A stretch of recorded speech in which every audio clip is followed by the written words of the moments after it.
Pastor Randy wrote this book. So this is very, very, very near and dear to us because it's homegrown. I feel like anytime we do anything, especially in-house, it needs to be extra attention to it. I'm always going to tell y'all that. If y'all was selling t-shirts, I feel like we need to be the ones to buy it. If y'all was selling anything legal, then I feel like we need to be the ones to support it. So y'all make sure y'all show love with Pastor Randy's book when we read it. So it's called From Pride to Love. As you heard, it's different manifestations of that transformation from pride to love. What we're going to do is we're going to focus on 2 chapters every week because it's only an 8-chapter book, so a very quick read. Like for example, all the way up to the first 2 chapters is 30 pages. That's only 15 pages a piece, and that's a very short. If you read or anything, that's a very short chapter, like 15 pages with this font, especially. And you see, this is one of the pages. So like, if you look at the beginning, I'm just showing y'all this so y'all see how easy it is to read. That's a page. That's a page. That's the 3rd page. That's what I'm saying. So like the average page on here, or the average length on here, is barely even a full page. I'm saying that to say it's a very easy read where you can get a lot of content out of it. So I want us to lock in. Y'all gonna have different teachers. What's going on with me? Just to give you guys a heads up, because you won't see me for a few weeks. I have to go to Miami for a couple of weeks for training. So I'm gonna be gone I'm coming back this Sunday because I really want to see y'all before I leave, but I'll be gone next Sunday, the Sunday after next, and then y'all see me basically at the end of the month. But line is always open. I want to definitely tell y'all thank you so much. So look at me real quick. Thank you, thank you, thank you, thank you, thank you for Sunday. I think it was a success. The fact that people want to do it monthly is like mind-blowing to me. We're going to really take it up a notch next month. I feel like a lot more structure and order will be brought to it for the next one. Next month. That's like 2 months. Next month is December. You mean next week? I mean next month.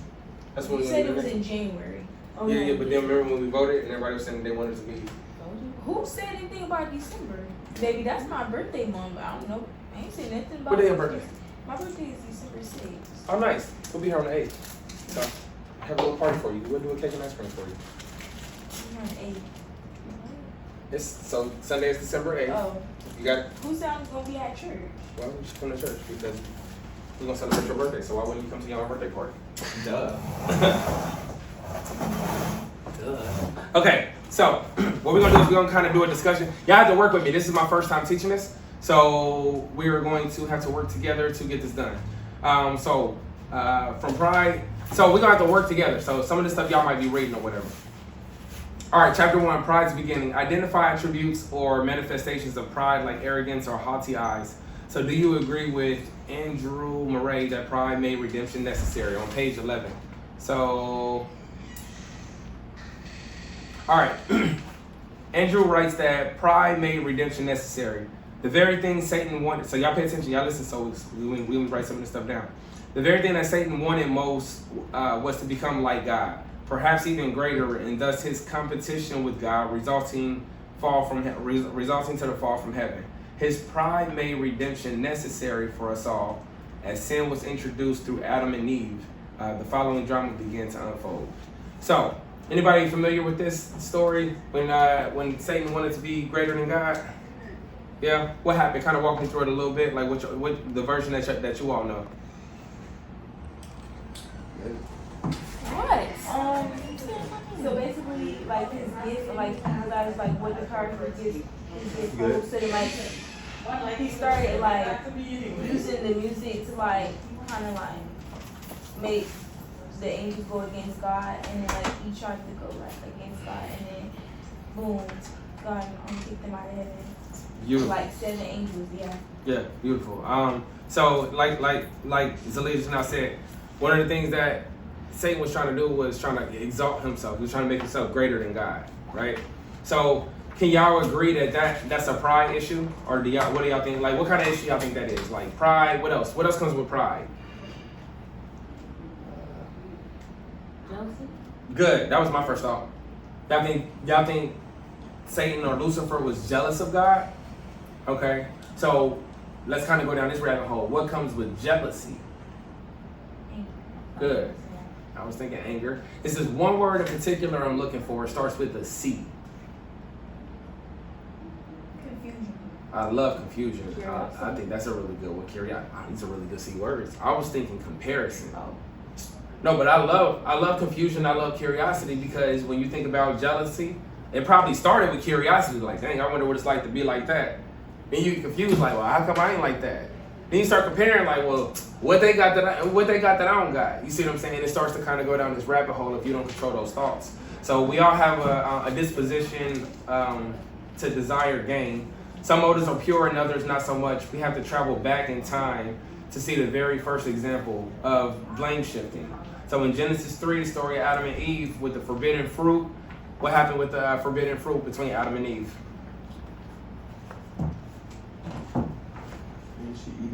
She ate it. Was she supposed to? No. Which is why it's called forbidden, right? Right? You're not supposed to touch this.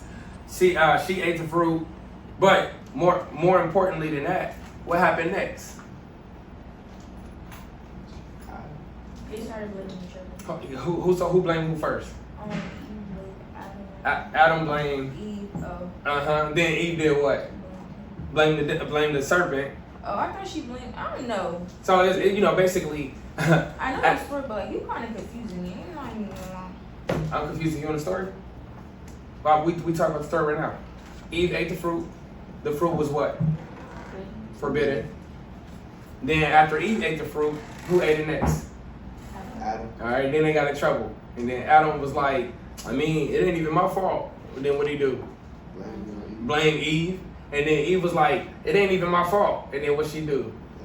She blamed the devil. She blamed the serpent. That. All right, y'all know the story? Yeah. We need to. I know the story. Let's do. Y'all know the. All right, y'all know the story. Y'all know the story. Y'all know the serpent convinced Eve. Yeah. To, I didn't know they blamed like. Mm-hmm. I didn't know. Yep. So one of the things that pride will cause us to do, in addition to be confused, angry, comparison, all of this other different stuff, it'll cause us to blame others. All right, let's make it transparent. Anybody ever got in trouble for something and blamed it on somebody else? I mean, I can think of 100 times that I was in school and I would be talking and the teacher would catch, you know what I'm saying, be me and somebody else talking, the teacher would catch me. I'd be like, that was them. It wasn't even me. You know what I mean? No, sometimes it was my fault, but it'd be like that. So yeah, in Genesis 3, Eve saw something pleasing to the eye, had a desire to gain. Notice whom Adam and Eve blamed. And so my question to you is, how are you blame shifting to protect your own image? And do you own your mistakes? So let's talk about that for a second. Is anybody in here like blame shifting? Anybody in here kind of suffering with like something go on and then you just put it on somebody else? They the reason why I'm angry. They the reason why I can't control myself. Anybody dealing with something like that? I know maybe. Shut up. Alright. He blaming you for dealing with it? Yeah, Blame shifting. Okay. So if we're not blame shifting, how are we owning our mistakes? Let's talk about that part. What are you doing to own your mistakes? Accepting it. Okay. Tell me more. I like that. I don't really know. Well, how are you accepting your mistakes? Like, give me an example of a mistake that you've accepted. An example? Yeah. I don't know. I can't think of one. All right, let's think about something simple like chores at home. You got one? All right, let's think about chores at home. You supposed to take out trash? All right, you ever not took the trash out? And then you like, well, what you do? You didn't take trash out, so what happened? You're like, it's my fault. I take the blame. You gotta take the blame. You gotta take ownership.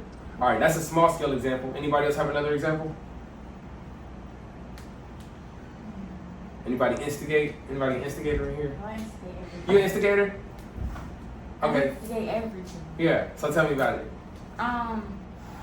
These two girls is arguing.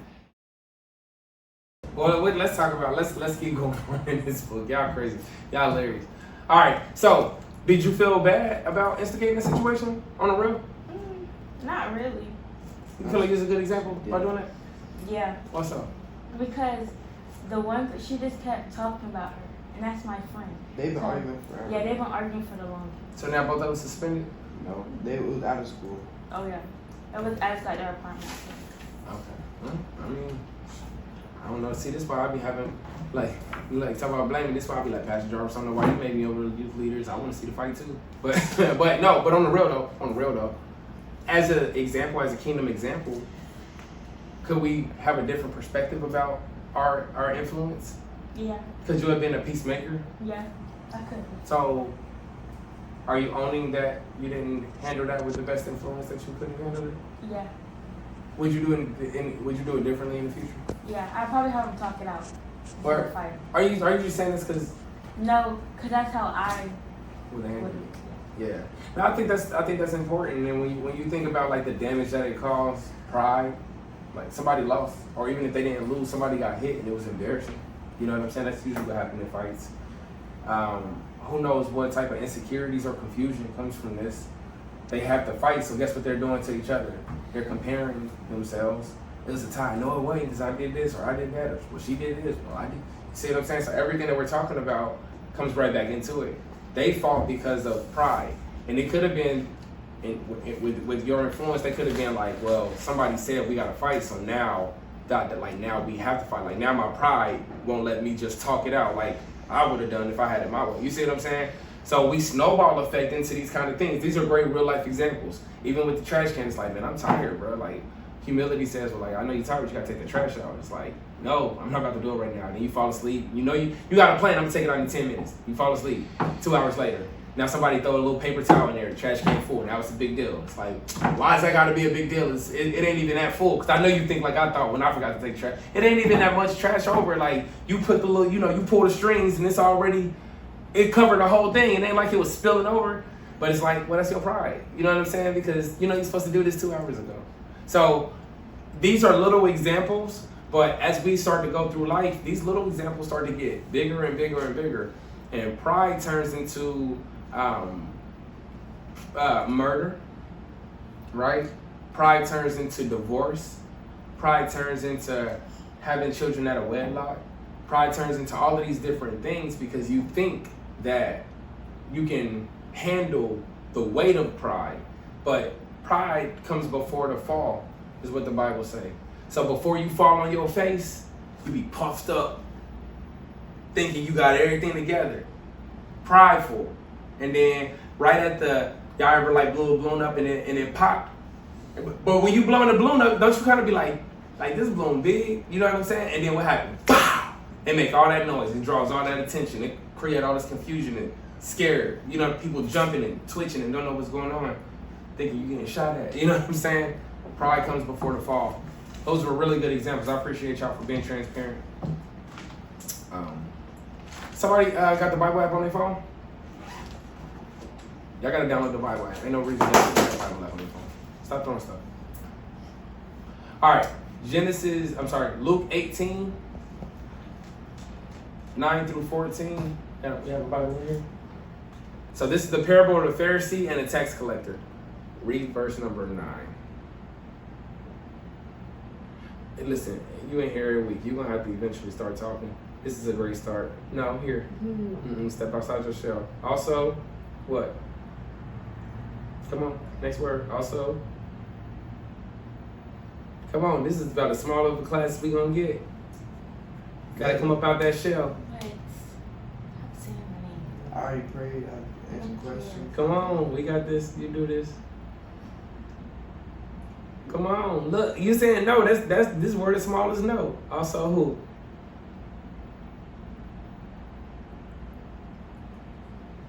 Your heart pounding through your chest, right? Yeah, you got to crack out that shell. Help her out. Read 9 to 10 for me, please. And then just pass it around till we get to 14. Where I'm starting. He also spoke this parable to some who Wait, say it loud that way we can hear you. He also spoke this parable to some who trusted in themselves that they were righteous and despised others. 2 men went up to the temple to pray. One, how you say it? Pharisee. Yeah, Pharisee. And the other a tax collector. The Pharisee stood and prayed thus with himself, God, I thank you that I am not like other men, ignorant, unjust, unrighteous, or even as this tax collector. I fast twice a week. I give titles of that. And the tax collector standing afar off would not so much as raise his eyes to heaven, but beat his breast, saying, God, how you say that? Where you at? Right there. Be merciful. Be merciful to a sinner. I took this man went down to his house. Justify rather than the other, for everyone who exalts himself will be humbled, and he who humbles himself Will be exalted. yeah, Let me get that. That's my favorite. One of my favorite scriptures. So she read 9 through 14. Thank you. I appreciate that. All right. So could y'all hear what she said? Mm-hmm. Y'all heard? Okay. So what was going on? So 2 men went to go pray. One of them was a Pharisee. The other one was a what? Tax collector. You know what a Pharisee is? Creme de la creme. Smart. Know the Bible back and forth. Top notch. One of the he's elite. He's one of the elitists. You know what I'm saying? Like he's one of the people who they just think they know it all. They got it all together. Y'all hear this dude's prayer? Y'all hear what he was saying? He said, here, hold on, let me say this. Read these two. Which one? They highlighted. Yep. Listen to this. The Pharisee stood and prayed thus himself, God, I thank you that I am not like the other men. Hold on. What? What did he say? God, think you're not a Ooh, all right, keep going. What else? Extortioners? Wait, that. Yeah. Extortioners, unjust, adulterers. Hold on. He said these scamming, because an extortioner is a scammer. I ain't like these scammers. What else? What's another word? Unjust. These lying, these scamming, lying. What else? Adulterers. Freaks. Come on. Or even as this tax collector. Hold on. Or even like this scumbag over here. You see what I'm saying? Like this is this man's prayer. This is what he's saying to God. He think he's so good. He like, man, God, I just want to say thank you, man. I ain't no scammer. I ain't out here being all freaky. You know what I'm saying? I ain't no little bust down. Like, I mean, I ain't like this little scamming tax collector. Man, thank you, God. I ain't like that. What else? Fast twice a week. Hold on. Wait. Because Lord, I be praying. I fast twice a week. What else? I give. I be paying my tithes and my offering. I be giving extra. Like the pastor be like, can you get some money? I be like, yeah, I give some money. I got some money to give. Like I be doing that, Lord. What else? That's it. That's crazy. And guess what? Guess what the distance is between the Pharisee and the tax collector? Like where y'all think they standing in proximity to each other? Not close. Not close? What you think? Close or far? You think near or far? One or the other? Which one? Far? What you think, John? Probably about like this length. Okay. What you think? In Near or far? the middle. Okay. What you think? Close. You would think that they would be far away from each other by what they're saying. These people are close. The tax collector hears this. The tax collector hears Oh, this. you talking about like far, like from each other? Yeah. Praying? Oh, I thought you were saying like in occupation. No. In proximity, like how close are they to each other when they send this stuff? They're next to each other. Read those two. Yeah, really? Here. Where I The started. ones that's It's the highlight. highlighted. Yeah, with the one with the lines under it. Oh, and the tax collector standing afar off would not so much as raise an eye to heaven. Hold on. This dude is so. It's a lot of different words. Okay, here, let me let y'all answer it. This man can't even look up to God. What do y'all think he felt? He can't even lift his eyes to heaven to get his prayer off. What do y'all think he felt? The tax collector, the unjust person. Embarrassed? Okay, good. I like that. Embarrassed. What else? Overwhelmed. Overwhelmed? I would Absolutely. be mad. Mad. This man probably mad. He's high key a scammer. Like, but he's trying to get right with God. Okay, what else? What else do y'all think the tax collector felt? He can't even lift his eyes to heaven. Probably just angry. Ashamed. You said hatred? Yeah. You said, yeah, but what kind of hatred? You think it was self-hatred? Or you think he hated everybody else? He hated actually, I don't know. Now, what you think? Self-hatred. probably. Self-hatred? But I think he probably was also like, dang, man, I can't even come to church. and get myself right. Like, dude, praying like that. Like, I can't even. All right, go ahead. Good. Keep going. But beats his chest, saying, God, be merciful to me. I'm a sinner. Man, listen. He's saying, look, Lord. And it say beat his chest. Oh, me a sinner. My bad. Be what? It says, to me a sinner. Say it loud. I can't hear you. To me a sinner. Like a sinner. Like he's a sinner. Be merciful to me, a sinner. Yeah. So y'all ever seen somebody like have such a painful cry?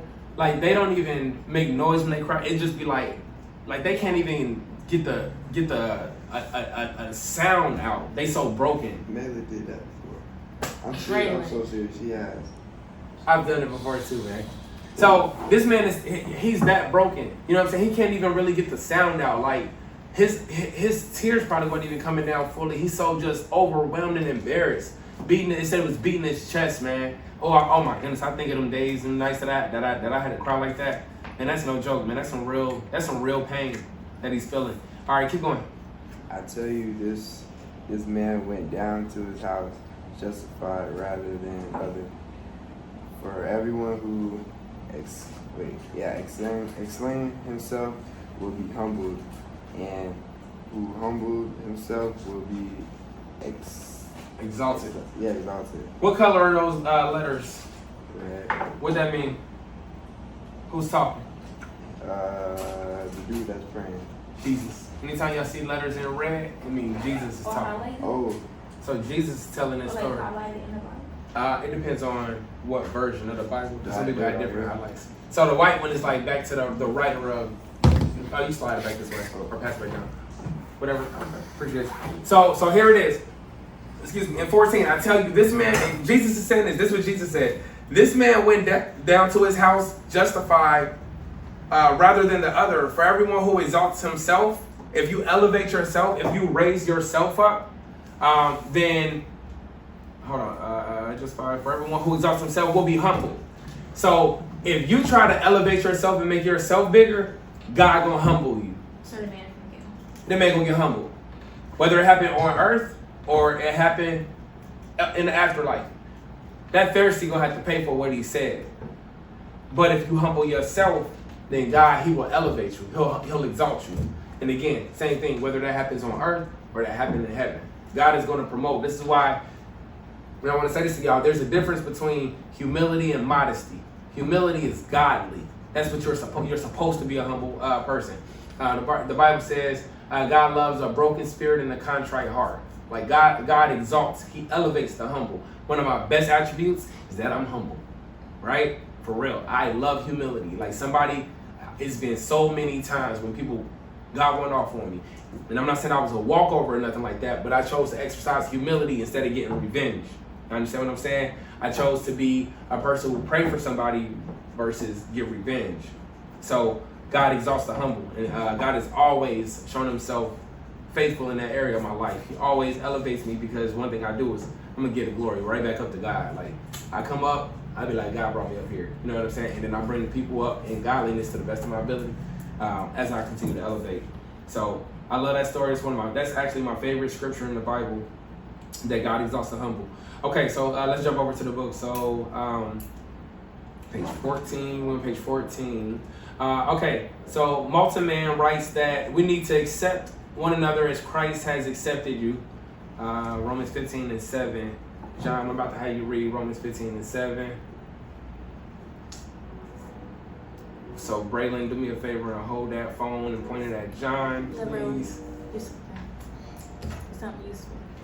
I've been doing everything. That's right, get it in there. Okay, so hold on 1 second. It says, all right, Malta Man writes that we need to accept one another as Christ has accepted you. Romans 15:7. Only this altitude can give us a new orientation and break through our limitations so that we can spring over our narrow shadows. It opens us up for others as they really are, so that we gain a longing for an interest in them. As a result, we become able actually to forgive ourselves and to focus on the way Christ has accepted us. Okay, go ahead, read Romans 15:7, please.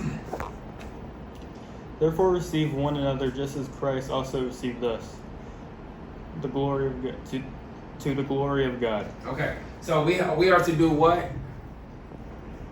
Receive one another just as Christ also received us. Okay, so how are we supposed to receive one another? Like, what does that mean? Oh, wait. I mean, you can say it. You can say it. Wait, what was the All right, question? so read the scripture again. Therefore, receive one another just as. Is that a comment right there? Receive one another. Yeah. All right, stay right there. So therefore, receive one another. So let's break that down. What does that mean? Therefore, receive one another. Receive. So like to get. Okay. Wait. So I get you. You get me. We get one another. What's another? So how else can you break that down? Understand Good. Therefore, understand who? each other. Good. All right. Let's break it down one more time. A little, even easier than that. Therefore, we get it. We get each other. We understand each other. Anything else? Haley. Berlin, I'm so sick of you. I think understand is really good though. I feel like understand is good. Okay. As what? Just as Christ also received us. Okay. Just as who also received us? Who? Just as who also received us? Help her out, John. To the glory of God. No, just as Christ also received us. who? Yes, has also received us. So we are to understand each other what? The same way who? God does. Christ understands. Exactly. That's simple. All right, good job, Braylon. Thank you. Excellent. Slide that down. Thank you. Okay, so again, it says only this attitude can give us a new orientation, a new thought, and breakthrough out of our limitations so that we spring over our narrow shadows. It opens us up for others as they really are. So why is it important, especially, this is good, as teenagers, why is it really important for us to accept people for how they are? Especially like at this teenage age. Like, who the oldest in here? Life is too short. Good, life is too short. Who the oldest in here? I'm 15. I'm 15. How old are you? 17. 17. Who the youngest in here? How old are you? 14. 14. 17 to 14. That's a big difference, right? It's strange enough, but it's actually a big difference at this young of an age. Yeah. What do you think the benefit of accepting a 14-year-old where they are in life right now and they walk with Christ and everything? Why is that important? Like, how could that help somebody experience Christ differently? Maybe because they can like help them understand better, or Mhm. like talk to them like it was somebody like their age. Yeah. What if I come to y'all, like I'm 14 years old, I come to y'all and I'm telling y'all I'm struggling with something, and then y'all just, why you dealing with that? And you can get over it. You know what I'm saying? Like, you need to act like this instead. You need to be like this instead, huh? That's how it is now though. Like I agree. nobody says like nothing about praying about it. Nothing, just like get over it, like soft or something like Yeah. Yeah. Who else can agree with that? that. Raise your hand, man. Verlin, you told me that the other day. Okay. So as believers, as leaders, as people who have influence, how does it look like for us to accept somebody where and meet somebody where they are? What does that look like in real life, like in real time? What does that look like? I'm 14. I'm struggling with insecurity, doubt, fear, anger. Y'all know I got that going on, because every time you see me, I'm displaying something like that. What does it look like as a 14-year-old, 15-year-old, 17-year-old? What does it look like for you to accept that person with the love of God, the way Christ accepts them? What do y'all think that look like?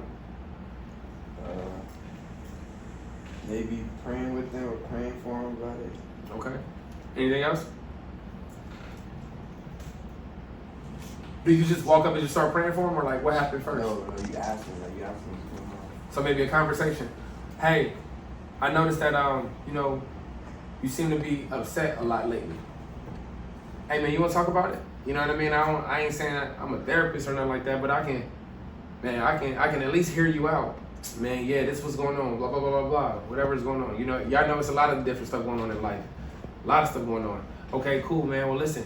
You get your advice, Holy Spirit gonna speak to you. You speak to them. Let them know what you hear God saying. and then say, hey, can I pray for you? And then you allow that, you allow that person to have a different perspective. I prayed for 2 people this week, just randomly, sent them a voice note. Hey, praying for you. Both of them. Man, I'm crying right now. You don't even know what that prayer did for me. And I'm thinking to myself, like, bro, I spent all of 3 minutes. One person got a 1 minute 45-second prayer, and I thought that was too long. The other person got like a 48-second prayer. 2 notes. Whoop, whoop. You don't even know what that did to me. You see, y'all, the power of prayer is amazing. The power of prayer. I challenge y'all. Find somebody to pray with between now and Sunday.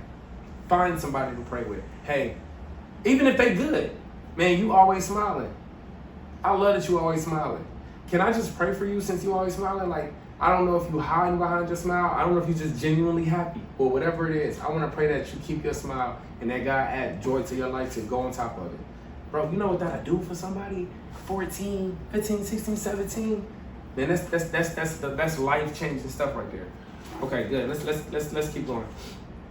Okay, wait. Anybody want to say anything about that before we go? I want to just brush over it quickly. Yeah, do you accept my challenge? Okay, I'm interested in hearing that. You accept my challenge? I guess. That's a yes. I'll take it. Yeah. Yeah. Yeah? Do y'all get? All right, let's be real. Do y'all have a person in mind? I'm gonna pray for them. Like, that's what I'm gonna pray for. Who is it? If you don't, do I? You can tell me later. You don't gotta tell me. And it better not be me either. No. It might be you. Okay. Did your person pop up in your mind when you was thinking about it? No, yours did or didn't? It did. You said yours did. Yeah. You? I don't know yet. No, you don't know yet. No. Okay. What about you? Did the person that you're gonna pray for pop up in your mind? No. You said yes or no? No, not sure. Okay. Well, I'm looking forward to hearing about it. Can y'all tell me what happened when y'all do it? Can y'all just like, it don't gotta be loud and everything. Just pull me to the side. If you want to share it, maybe we'll share it next week. But no pressure on sharing it. I want to know, but y'all don't gotta share it in front of everybody. I'm just curious what happens. Brokenness and self-control. Brokenness and self-control drama. Okay. Page 20. Brennan Manning. That to be alive is to be broken, and to be broken is to stand in need of grace. Discuss how God broke your pride like Job to be in need of God's grace, receiving something, his favor you did not deserve. All right, so we're going to go to page 20 real quick. All right, one of the greatest quotes by Brennan Manning is that to be alive is to be broken, and to be broken is to stand in need of grace. In the journey from pride to love, we must stop and realize that we first have to address self. Look at Moses and Job, 2 broken men. God must be able to truly reduce us to nothing before we are able to be used for his glory. The old Puritan prayer says that vision is found in the valley. Okay, so I'm not going to read like all of the stuff that was going on that page or whatnot. But when you think about Moses, well, we go to Job. Y'all know the story of Job? Give us a little bit of Job's story, please. Basically, he had lost like all his property, all his land, and then his children were dying, and he lost his wife, but like still doing it all, he still had faith in God. Mm-hmm. So, did he get sick? I don't know that much. Yeah, he got super sick. He did? Yeah, he got super sick. Like, he had boils on his skin. Y'all ever seen somebody that like got like? Oh, and then towards the end, then God gave him more than what he had. Absolutely. Yeah, you know what boils are? Y'all know what boils are? Yeah. Y'all ever seen a person with boils? No. I want to. I'm not gonna lie. I that's a hard sight. They're like a zombie. That's a hard sight. Yeah. That's probably one of the better descriptions that I heard. It's literally like bubbles. You know how you go like bubbles? It look like their skin is It's on the face. bubbles. It can be everywhere. All over, literally all over their body. Arms, back, legs. How they get it? It's an It illness. don't look that bad. No. It's different reactions, but it's some people who it's literally, you can't unsee it. Right? And I'm not saying that that's how Job's were. I'm saying that's what he had. And I've seen it in an exaggerated state. So here it is. Job got all this stuff going on. His health, his possessions, his friends talking about him. Like, dang, you must have did something bad for God to do this to you. You know what I mean? And God had to break him down in order for him to elevate, in order for God to promote him, for Job to have his experience with God. All right, this one is Heather's health. So Heather's health on page 22, 23, and share how we can learn obedience through suffering. So I'm gonna read one chapter. So back in '97, before coming out to Res, Heather had dealt with bad stomach problems from nausea to vomiting. She was getting sick over 6 times a day during her student teaching days. Everything was fine while she was in high school and college, and the wreck occurred in '95. Heather was hit driving down a country road as a man ran a stop sign, resulting in a neck injury. Every gastro test to determine the cause of nausea and vomiting since then has been mysteriously normal. Let's keep going. When we went to, and this is like Heather that's at our church, like over there. When we went to Mayo Clinic in Scottsdale, but they were unable to find anything wrong. In the fall of '05, after almost 10 years of suffering, we hit a rough spot. I can remember Elias' birthday, October 2000, and Heather didn't make a sound even without the shot. The doctors were amazed and were giving all the praise to God. But one night she came out of the bathroom just crying in pain. Just prior to that episode, she had vomited. We ended up in the emergency room for 8 hours. And now we tease that God just wanted us to spend some quiet time together. I called a good friend that night in tears. I hit the floor on my knees, broken and wondering what to do. My friend thought I was joking because I was having trouble talking through my tears. All of the tests came back normal, and to this day we wonder about the possibility of her vagus nerve being damaged. The vagus nerves run through the base of your neck through your stomach. Heather had some whiplash in a wreck and couldn't help but wonder if there was something undiscoverable. There was some undiscoverable nerve damage that was causing her problems. The pain of that time in our lives and the years of torment for Heather led us to realize that in suffering we learned obedience. So 1 Peter 4:12-13 it says, "Do not be surprised at the painful trial you are suffering, as though something strange were happening to you, but rejoice that you participate in the sufferings of Christ, that you may be overjoyed when his glory is revealed." So this one is about pain and suffering. Pain and suffering through your pride. So sometimes you're gonna go through stuff and you're not gonna understand why you went through what you went through for many years. And let me share this with y'all. Like I remember, we're gonna have to wrap it up pretty soon. I remember wondering why I was poor. Like I tell you all the time, I was poor. Like y'all know what kind of poor I was? Y'all know my story by now about this? No, you didn't tell me. Listen, when I was a kid, so I was born in Dayton, Ohio, then we moved to Lynchburg, Virginia, right? And that's when my mom, she kind of got into like a lot of crazy stuff or whatever. Isn't that like country place? It's a country, yeah, for sure. It's definitely a country place. So we out here in this country place. My mom, she's getting involved in all kinds of different stuff with people who not really good people. They're not good people at all. I'm watching her get abused. I'm watching all kinds of stuff going, drugs and all kinds of stuff. And so we ended up having to move. We used to always just have to move over and over again. We ended up moving back to Ohio. When we came back to Ohio, all we had was what she called a personal bag. And that was just like a duffel bag, right? It had our social security cards in there, some hygiene stuff, and a few a little bit of clothes that we could travel with. We was that poor. We ain't had no roof, no car. We used to walk miles and miles. We used to sleep in people's cars between one place and another. Like 30-minute naps, wake up, start walking again. Y'all ever see me walk? Y'all see how fast I walk? Okay. I walk fast, right? It's a reaction, because at that time, I was the youngest kid. Well, I wasn't the youngest kid. I was the youngest kid that can walk. So I used to have to walk super fast because I had little legs just to try to keep up with my brothers and my mom. How many was it, y'all? So it was two of my older brothers, me, and then my 2 younger sisters. So it's 5 of us. So we in homeless shelters, sleeping in like big old rooms just stacked with bunk beds. Got to come in probably like 7 at night, eat early, hungry, wake up in the middle of the night. You got to make sure your bag's still there. People on drugs, so you got to make sure nobody get like snatched, like they're not stealing your stuff. You got to leave at like 5, 6 in the morning. Then I got to go to school. You still going to school? Yes. So y'all know what I was doing? I was taking all of the food that they had in the little crates and stuff like that. I used to stuff stuff in my book bag. I ate every meal, nasty school food. I was smashing because that's the food that I know I was gonna be able to get. We were poor. I just wondered, man, why would God put me through that? You know what I'm saying? Like, dang, man, like that's crazy, but look at me now. I ain't missing a meal, y'all. That's tedious. You see what I'm saying? And I'm gonna be real. At that time, absolutely, it felt like that. It's like, dang, why would I go through this? But you know what I learned is that God is my provider. And not only is God my provider, it's up to me to help provide for other people. That's why I give the way I give. That's why I'm passionate the way I'm passionate. Because I know what it is to not have. You see what I'm saying? Now, do I feel like God had to do all that? I feel like I could have learned that lesson. You didn't have to go that hard. You know what I'm saying? But who am I to say that? Like, it's God's plan. And I have to trust God even now. Like, I got laid off this year. I got laid off earlier this year. And I'm like, Lord, I got a baby on the way. You know what I'm saying? Like, we got all this stuff going on. I make a lot of money. You know what I'm saying? Like, why you saying this? I need this bread. But God he was like, yo, you're relying on other people. You're giving other people credit.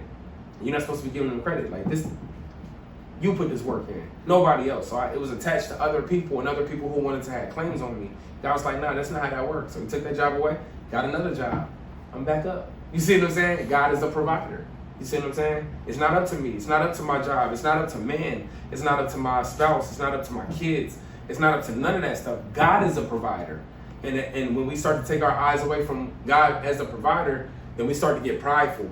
Yeah, I'm good. I got this. We up. You see what I'm saying? It's like you think you got it all together because it's good for you. But God is like, yo, hey, I'm over here.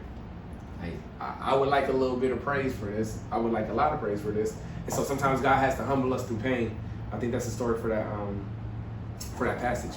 Okay, this is the last one I want to lead to. So as we face stressful situations at work or home, are you displaying self-control or lack of last fruit of the Spirit? So Galatians 5:23. I'm gonna read this one, and then we're going to do a little exercise together, and then we out. We're gonna head over there together. So Galatians 5:23, it says, fruits of the Spirit is self-control. The last fruit of the Spirit is self-control. Okay? So, as it pertains to pride, everything that we learned today, let me go to page 29 and 30 real quick just to bring this out to a close. As we bring this to a close, what about you in your life are you allowing pride to lead you? Is what I want you to ask yourself.